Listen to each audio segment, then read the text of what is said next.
ప్రభునందు ప్రియమైన దేవుని బిడ్డలారా, ఆరాధనని ప్రారంభించుకుందాం ప్రార్థనతో. స్తోత్రం తండ్రి, పరిశుద్ధుడైన దేవుడవు, సర్వశక్తిమంతుడైన దేవుడవు, మీ కృపా ప్రేమ వాత్సల్యతను బట్టి ఎంతవరకు నాయన మీ పాద సన్నిధి ఇచ్చినందుకు స్తోత్రాలు ప్రభు.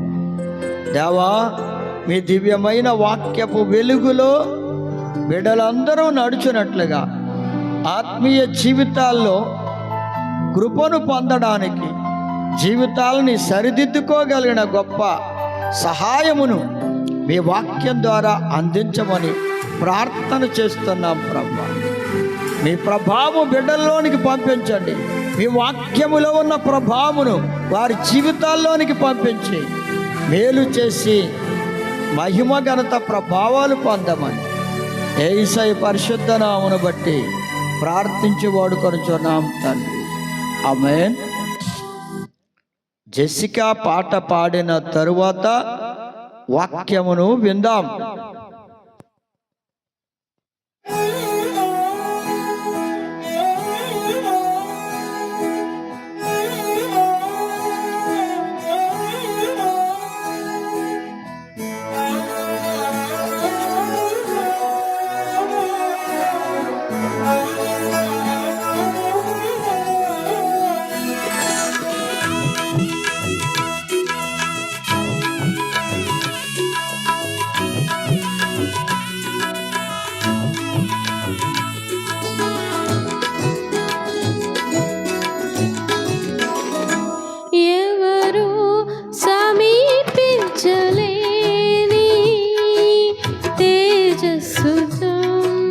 నివసించునా యేసయ్యా, ఎవరు సమీపించలేని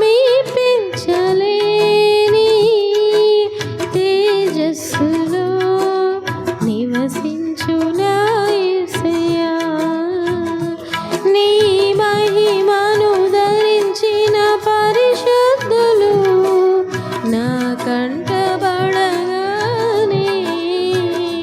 నీ మహిమను ధరించిన పరిశుద్ధులు నా కంటబడగానే, ఏమౌదునో నేనేమౌదునో, ఏమౌదునో నేనేమౌదునో, ఎవరు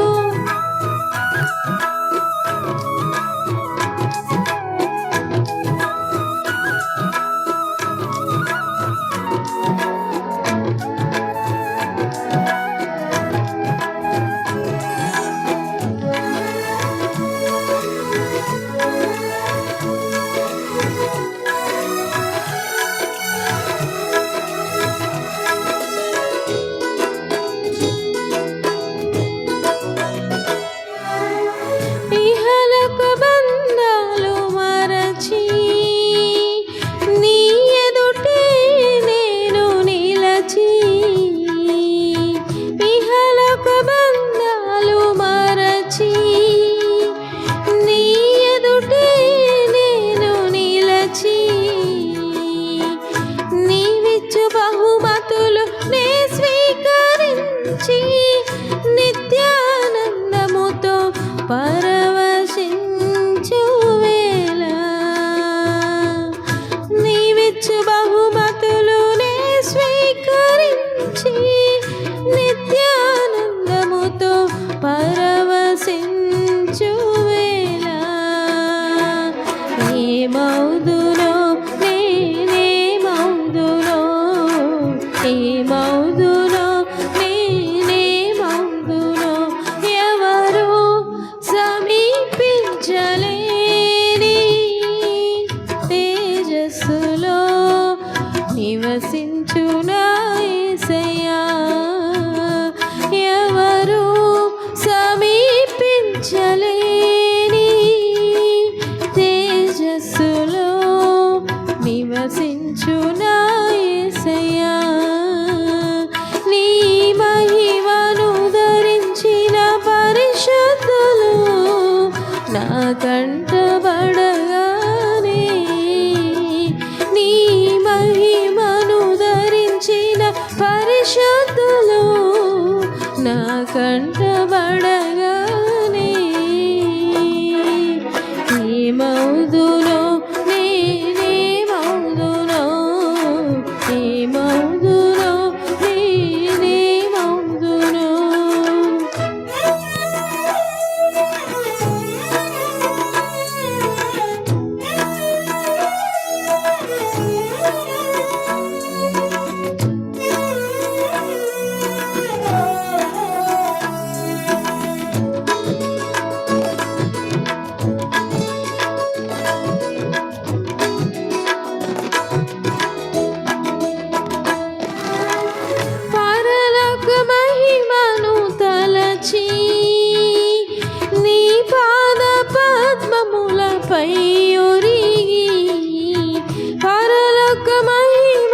ప్రశాంతవేళ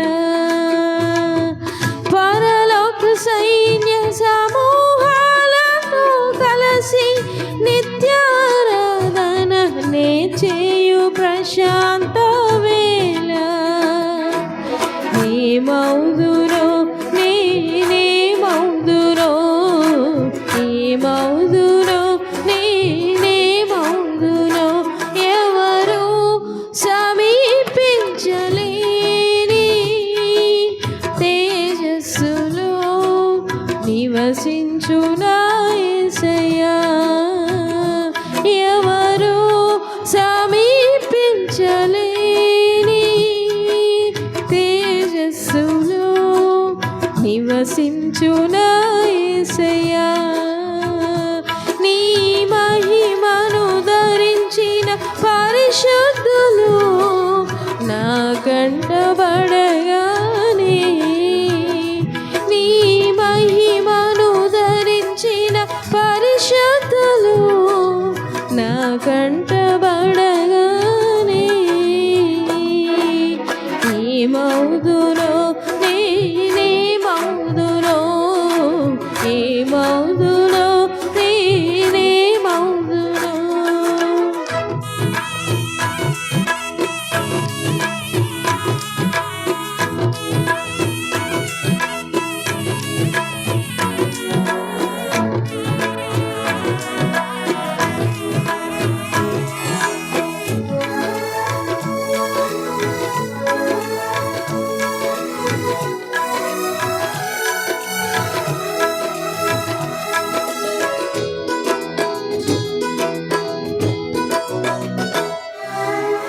జయించిన వారితో కలిసి నీ సింహాసనమునే చేరగా జయించిన వారితో కలిసి నీ సింహాసనమునే చేరగా ఎవరికి తెలియని ఓ క్రొత్త పేరుతో నిత్య మహిమలో నన్ను పిలచే ఆ శుభవేళ ఎవరికి తెలియని ఓ క్రొత్త పేరుతో నిత్య మహిమలో నన్ను పిలచే ఆ శుభవేళ నీ మౌదురో నీ మౌదురో నీ మౌదురో నీ మౌదురో ఎవరు సమీపించలేని తేజస్సులో నివసించునా యేసయ్యా ఎవరు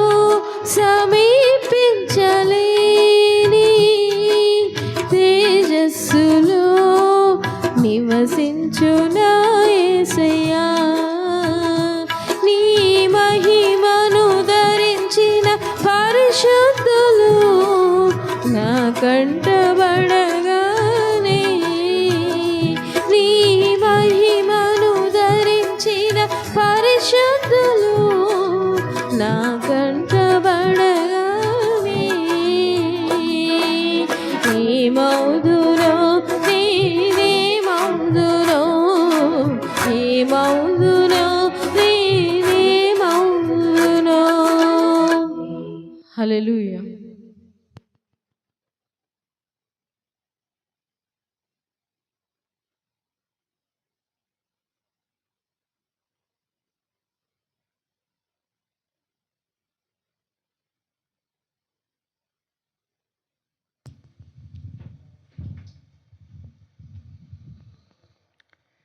ప్రియమైన దేవుని బిడ్డలారా, దేవుని వాక్యాన్ని విందాం.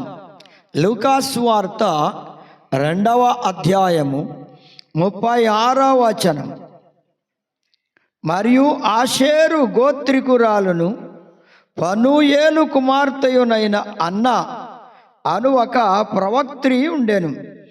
ఆమె కన్యాత్వ మొదలు 7 ఏండ్లు పెనిమిటితో సంసారము చేసి బహుకాలము గడిచినదై 84 సంవత్సరములు విధవరాలయుండి దేవాలయము విడవక ఉపవాస ప్రార్థనలతో రేయింబవళ్ళు సేవ చేయుచుండెను.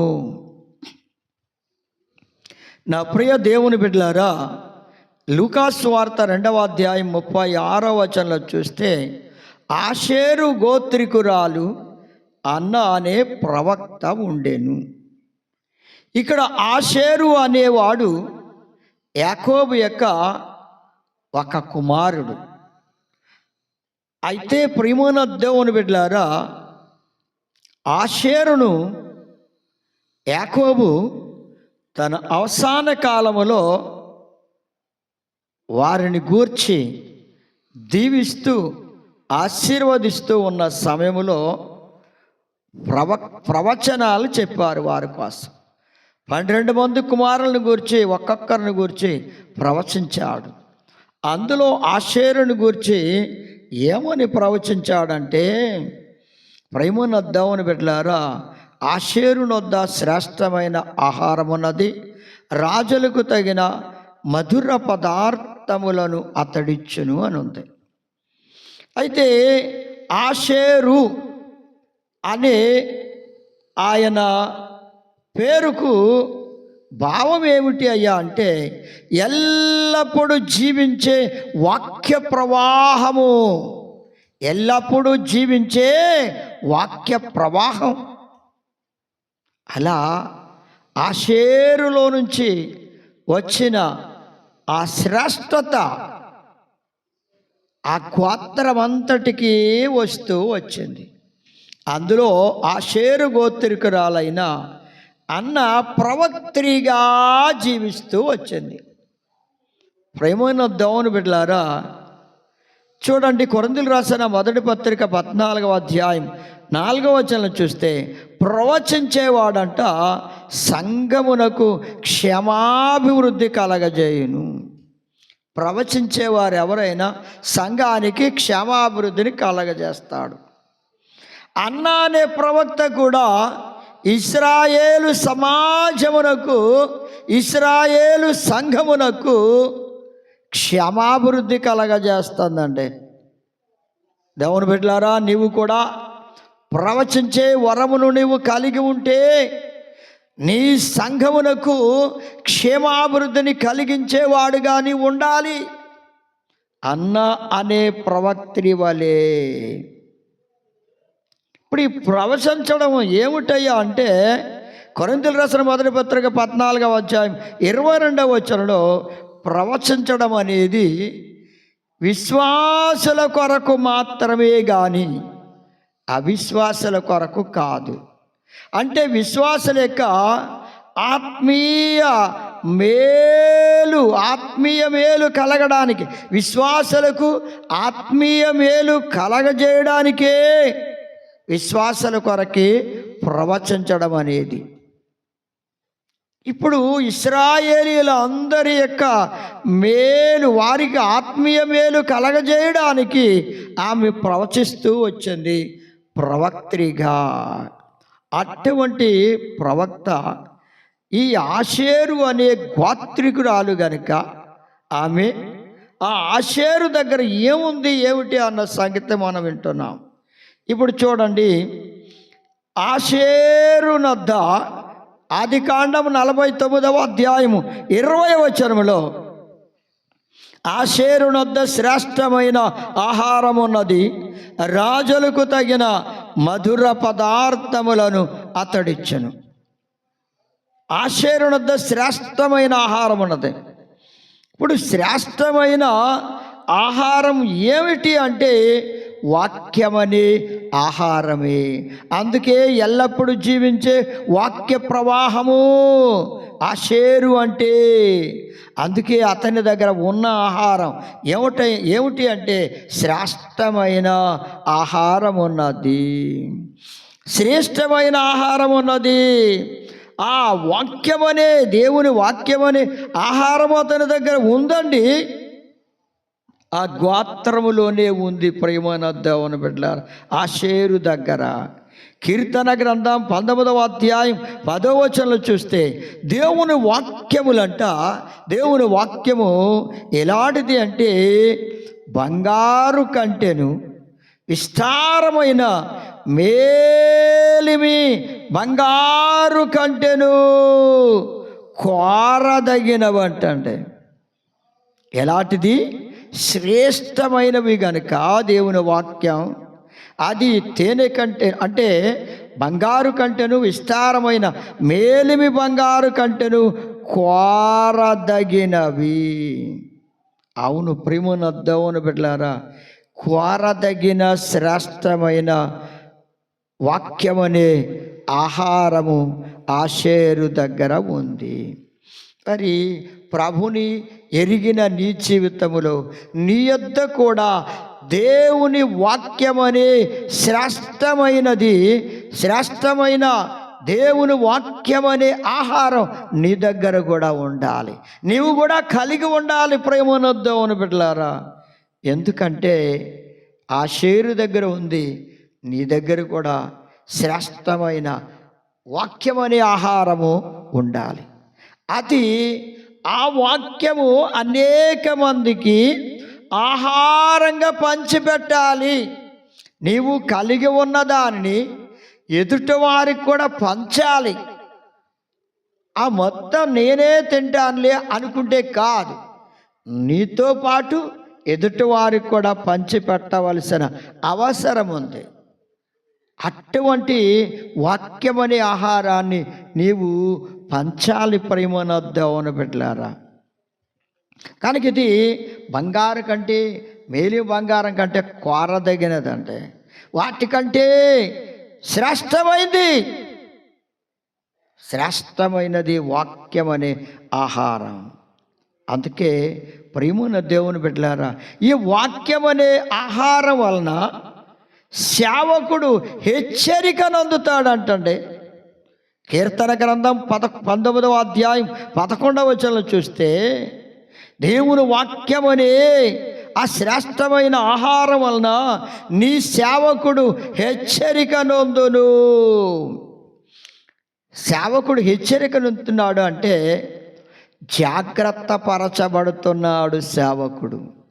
దేవుని బిడ్డలారా, నీ దగ్గర శ్రేష్టమైన ఆహారం ఉంటే దాని వలన నీవు జాగ్రత్త పరచబడుతున్నావు, హెచ్చరిక చేయబడుతుంది. నీకు హెచ్చరిక వాక్యము నిన్ను హెచ్చరిస్తుంది. వాక్యము నిన్ను హెచ్చరిస్తుంది అంటే నిన్ను జాగ్రత్త పరుస్తుంది. నీవు దారి తప్పకుండా నీవు జాగ్రత్తగా నడవమని, ఇదే దేవుని దారి, ఈ దారిలో నుండి నీవు తొలగిపోవద్దు, జాగ్రత్తగా ఈ దారిలోనే నడవమని, దారి తప్పిపోకుండా నిన్ను నడిపించేది దేవుని వాక్యం. అందుకే జాగ్రత్త పరచబడుచు ఉన్నావు. దేవుని వాక్యం నిన్ను జాగ్రత్త పరుస్తుంది. వాక్యం లేకుండా నీ జీవితమును సరిచేసుకోలేవు. వాక్యం లేకుండా నీవు నడవలేవు సోదరి సోదరుడా. అందుకే నీ సేవకుడు హెచ్చరికనొందును దేవుని వాక్యం వల్ల అంటున్నాడు. కనుక ప్రతి బిడ్డ, రక్షించబడిన ప్రతి బిడ్డ కూడా, సేవకుడు కూడా, దేవుని సేవకుడు కూడా వాక్యం చేత హెచ్చరికనొందాలి, జాగ్రత్త పరచబడాలి. వాటిని గైకొనటం వలన గొప్ప లాభం కలుగుతుందండి. దేవుని వాక్యాన్ని గైకొనాలి. ఎవరు దేవుని వాక్యాన్ని గైకుంటారంటే దాన్ని అనుసరించి నడుస్తారో వారు గొప్ప లాభం పొందుతారంటండి. గొప్ప లాభం పొందుతారు అంటే పరలోక రాజ్యములో ప్రవేశిస్తారు. గొప్ప లాభం అదేనండి, పరలోక రాజ్యములు ప్రవేశించడమే. అంటే నా ప్రియమైన దేవుని బిడ్డలారా, ఎవరు వాక్యాన్ని చూడండి. యోహాను సువార్త 14వ అధ్యాయం 23వ వచనంలో చూస్తే, వాక్యమును గాయకుని వారు ధన్యులు. వాక్యమును అనుసరించి జీవించాలి. అలా జీవించడం వల్ల గొప్ప లాభం కలుగుతుంది. ఆ లాభమే పరలోక రాజ్యం అనేది ఆ గొప్ప లాభం. ఈ లోకంలో ఎంత గొప్ప లాభం ఏది ఎక్కడా నీకు లేదు. కానీ నా ప్రియమైన దేవుని బిడ్డలారా, పరలోక రాజ్యమే గొప్ప లాభం నీకు కలిగేది. ఆ రాజ్యాన్ని నీవు పొందుకోవాలి. ఆ లాభం నీకు కలగాలంటే దేవుని వాక్యాన్ని గైకొనాలి, దాని ప్రకారం నడవాలి. అందుకే ప్రేమనద్దామని బిడ్డలారా చూడండి, సేవకుడు హెచ్చరికనుంతాడు అన్నాడు. నిజంగా హెస్కేలు గ్రంథం 33:3-4 వచనాల్లో చూస్తే అతడు చూడండి, దేశం మీదకి ఖడ్గం వచ్చుడు చూచి బాకా ఊది జనులను హెచ్చరిక చేసిన సమయమున ఎవడైనను బాకానాదం వినియును జాగ్రత్త పడనందున ఖడ్గం వచ్చి వాని ప్రాణమును తీసిన ఎడల వాడు తన ప్రాణమునకు తానే ఉత్తరవాది. హెచ్చరిక చేయబడుతున్నప్పుడు ఆ హెచ్చరికను పాటిస్తే జాగ్రత్త పడతావు. హెచ్చరిక చేయబడుతున్నప్పుడు దాన్ని పాటిస్తే నీవు జాగ్రత్త పడతావు. జాగ్రత్త పడితే నీ ప్రాణములను కాపాడుకుంటావు. నీ ప్రాణాలు కాపాడబడాలంటే, నీ ప్రాణాలని కాపాడుకోవాలంటే దేవుని వాక్యమని ఆహారము, దేవుని వాక్యం ద్వారానే నీవు జాగ్రత్త పడితే నీ ప్రాణము కాపాడబడుతుంది, నీ ఆత్మ రక్షించబడుతుంది, నీ ఆత్మ సాతాను చేతుల్లో పడకుండా కాపాడబడుతుంది. ఆత్మలు నీవు అభివృద్ధి చెందుతావు. ప్రేమనద్దావు అని బిడ్డలారా. అందుకే ఇక చూడండి, ప్రేమైన దేవుని బిడ్డలారా, ఇక్కడ ఆషేరునొద్ద శ్రేష్టమైన ఆహారం ఉన్నది, రాజులకు తగిన మధుర పదార్థములు అతడిచ్చను. ఇప్పుడు రాజులకు తగిన మధుర పదార్థాలను కూడా అతడు ఇస్తాడంటండి.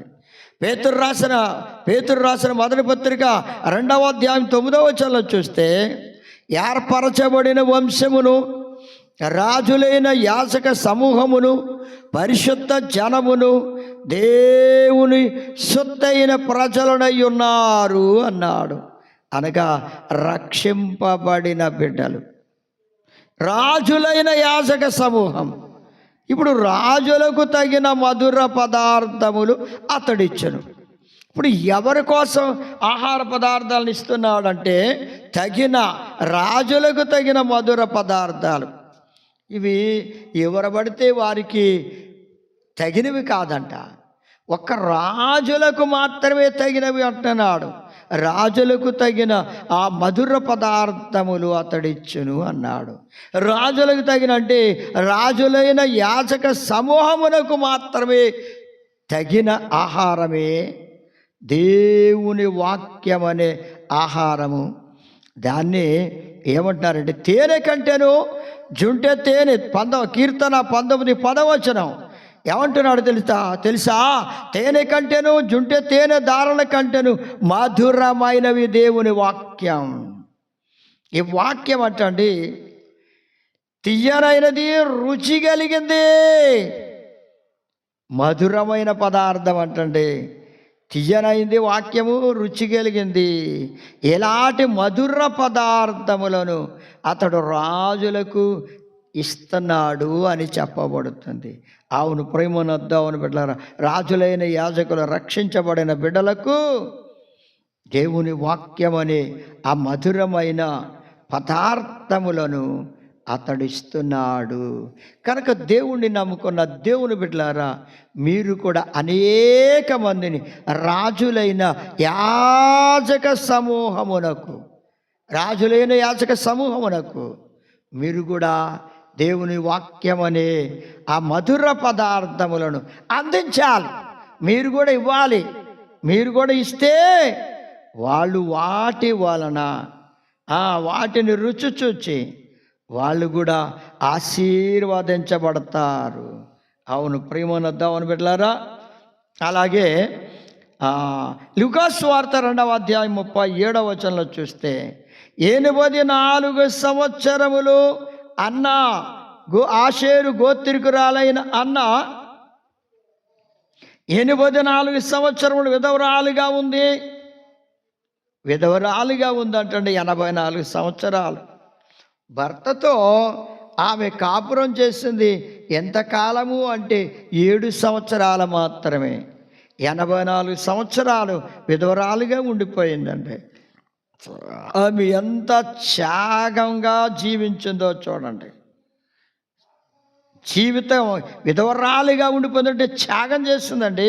తన జీవితాన్ని, తన శరీరాన్ని, ప్రాణాన్ని, ఆత్మను దేవునికి సమర్పించుకుంది.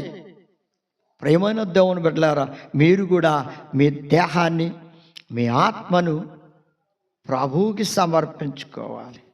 ప్రభువుకి సమర్పించుకున్న బిడ్డలుగా ఉండాలి. అలా దేవుణ్ణి సేవించడంలో, దేవుని ఆరాధించడంలో, దేవుని కొరకు జీవించడంలో నీ జీవితాన్ని ప్రభు కోసం సమర్పించుకోవాలి. ఈమె ఎంతగా సమర్పించుకుందో చూడండి. ఈమె సమర్పణ చాలా గొప్పదిగా ఉంది. 84 సంవత్సరములు కూడా సమర్పణతో ఉన్నది. త్యాగం చేసింది జీవితాన్ని. అలా వివాహం చేసుకోలేదో అంటే ఎంత త్యాగం చేసిందో చూడండి. యవ్వన వయసులో ఉన్న బిడ్డ ఎంత త్యాగం చేసిందో. యేసు ప్రభుని నమ్ముకున్న నీ జీవితం త్యాగపూరితంగా ఉండాలి, త్యాగపూరితమైనదిగా ఉండాలి.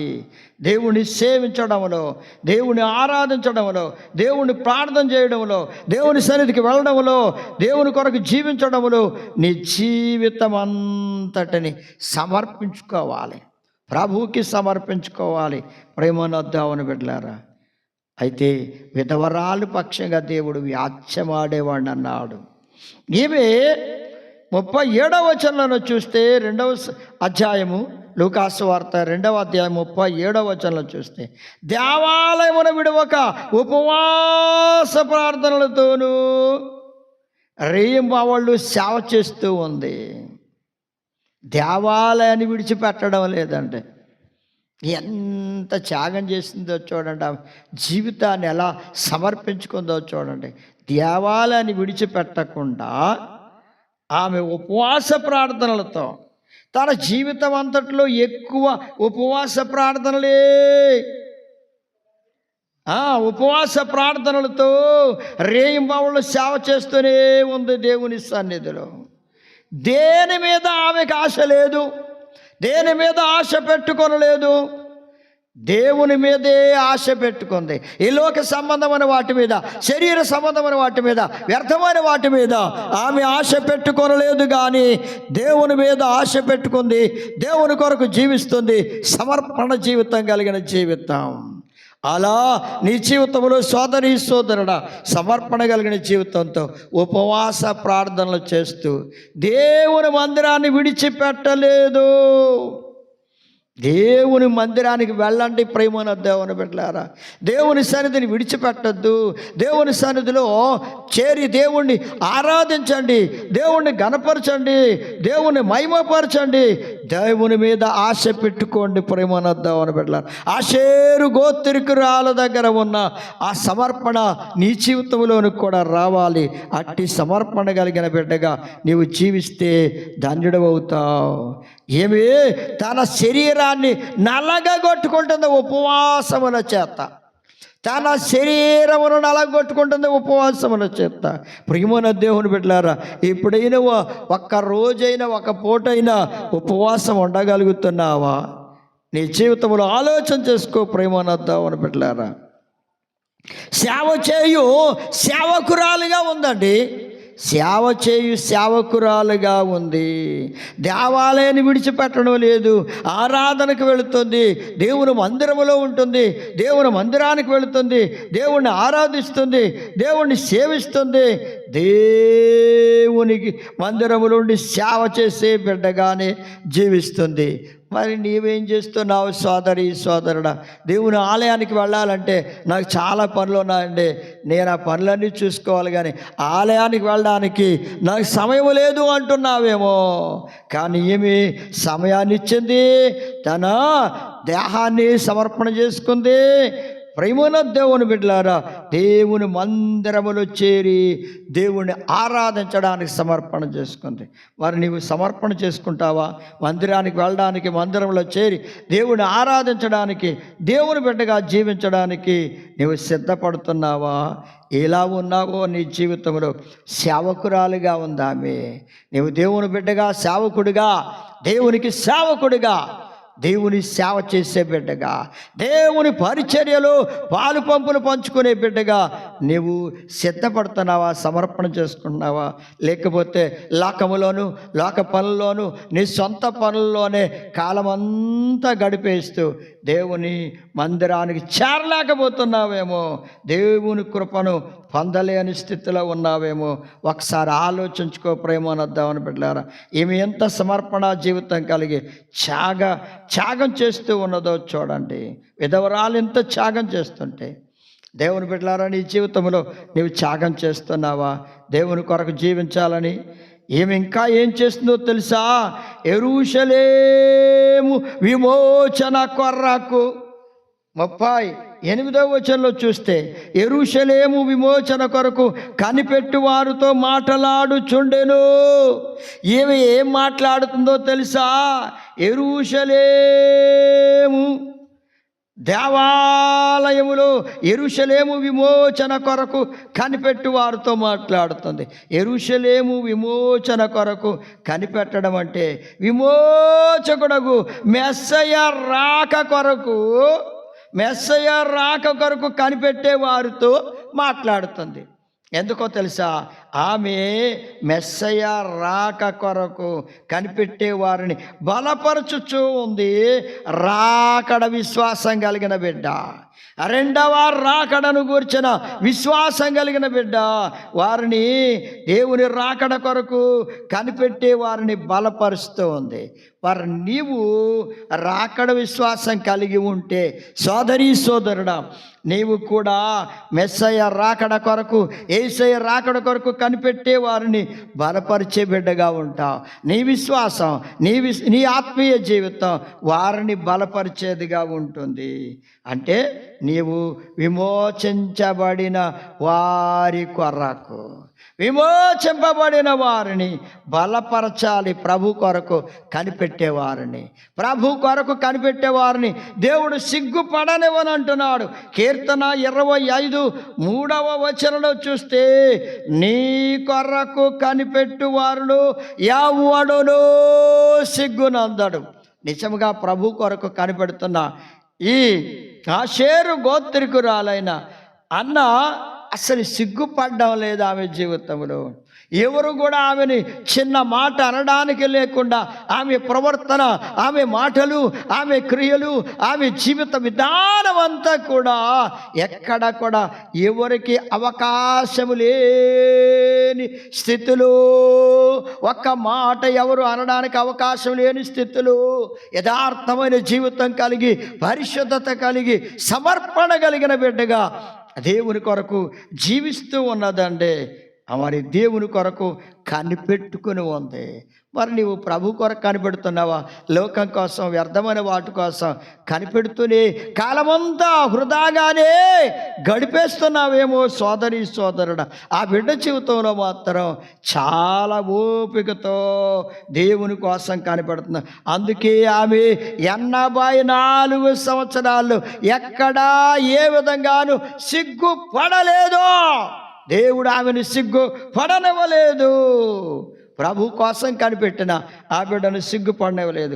నీవు కూడా ప్రభు కొరకు కనిపెడితే నిన్ను కూడా సిగ్గుపడనివ్వడు ప్రభు. అందుకే 31వ కీర్తన 24వ వచనంలో, యెహోవా కొరకు కనిపెట్టు వారులారా, వారి దేవుని కోసం కనిపెట్టే బిడ్డలందరూ మనస్సులో ధైర్యం వహించాలి. ఆమె ఎంత ధైర్యం వహించిందో చూడండి. 84 సంవత్సరాలు విధవరాలుగా ఉందంటే ఎంత ధైర్యం కలిగి ఉందో చూడండి. నా ప్రియ సోదరి సోదరులారా, మనస్సులో ధైర్యం వహించాలి. దేవుని కొరకు కనిపెట్టేవారు నిబ్బరంగా ఉండాలి. నిబ్బరంగా ఉందా బిడ్డ? అందుకే ఆమెకు అన్ని సంవత్సరాలు యథార్థమైన జీవితంతో గడిచిపోయాయండి. ఒక్క రోజు, ఒక సంవత్సరం గడవడం అంటే సామాన్యం కాదు. ఆమె జీవితంలో ప్రేమనొద్దామని పెట్టారు. 84 సంవత్సరాలు యథార్థంగా గడిపింది అంటే దేవుని కోసం కనిపెట్టిన బిడ్డ. అలా నీవు కూడా దేవుని కొరకు కనిపెడితే మనస్సులో ధైర్యం వహించు. దేవుని కొరకు మనసులో ధైర్యం వహించు. నిబ్బరంగా ఉండి, అంతే నిబ్బరమైన బుద్ధి కలిగి, నిలకడైన మనస్సు కలిగి దేవుని కోసం కనిపెట్టు.